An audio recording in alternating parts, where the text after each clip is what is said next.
YouTube channel খুলে 90 মিনিটের মধ্যেই 1 মিলিয়ন সাবস্ক্রাইবার পেয়ে গেছেন ক্রিস্টিয়ানো রোনালদো। দিনের অর্ধেক পার হতে CR7 এর সাবস্ক্রাইবার 19 মিলিয়ন প্লাস। আর ভিডিও আপলোডের কয়েক ঘন্টার মধ্যেই তার বাসায় পৌঁছে গেছে গোল্ডেন প্লে বাটন। ইউটিউবের মিলিয়ন ইতিহাসে একের পর এক রেকর্ড ভেঙেই চলেছেন পর্তুগিজ সুপারস্টার। সামাজিক মাধ্যমে ক্রিস্টিয়ানো রোনালদোর জনপ্রিয়তা বলার অপেক্ষা রাখে না। সব মিলে 900 মিলিয়ন ফলোয়ার রয়েছে CR7 এর। অনলাইনে নিজের এই প্রভাবকে কাজে লাগিয়ে শেষমেশ ইউটিউব চ্যানেলও খুলেছেন রোনালদো। ইউ আর ক্রিস্টিয়ানো নামে খোলা চ্যানেলটিতে রোনালদো তার ভক্তদের সাবস্ক্রাইব করার ঘোষণা দিতেই 90 মিনিটেই চ্যানেলের সাবস্ক্রাইবার হয়ে যায় 1 মিলিয়ন। ইউটিউব চ্যানেলে দ্রুত 1 মিলিয়ন সাবস্ক্রাইবার পাওয়ার ক্ষেত্রে এটি নতুন মাইলফলক বলে উল্লেখ করেছে ফোর্বস ম্যাগাজিন।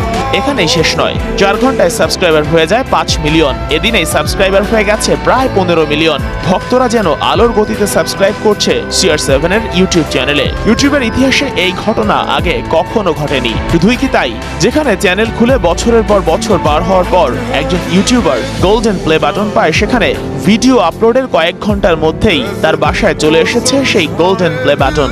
এর মধ্যে হয়তো ক্রিস্টিয়ানোর ডায়মন্ড প্লে বাটনটাও বানিয়ে তার বাসায় পাঠানোর প্রস্তুতি নিচ্ছে ইউটিউব কর্তৃপক্ষ। নিজের চ্যানেলটিতে রোনালদো ব্যক্তিগত জীবনের নানা অভিজ্ঞতা সহ পরিবার, পুষ্টি, প্রস্তুতি, ইনজুরি পুনর্বাসন, শিক্ষা ও ব্যবসা সংক্রান্ত শেয়ার করার কথা জানিয়েছেন। CR7 বলেন, সামাজিক মাধ্যমে ভক্তদের সঙ্গে শক্তিশালী সম্পর্কের বিষয়টি আমি সবসময় উপভোগ করি, এজন্য ইউটিউবে আসা। যদিও 5 বারের ব্যালন ডি'র জয়ী 39 বছর বয়সী তারকা আছেন ক্যারিয়ারের শেষ প্রান্তে। প্রায় সবকটি জনপ্রিয় সামাজিক মাধ্যমে তার অনুসারী অনেক। এক্সে 112.5 মিলিয়ন, ফেসবুকে 170 মিলিয়ন আর ইনস্টাগ্রামে তার ফলোয়ার 636 মিলিয়ন।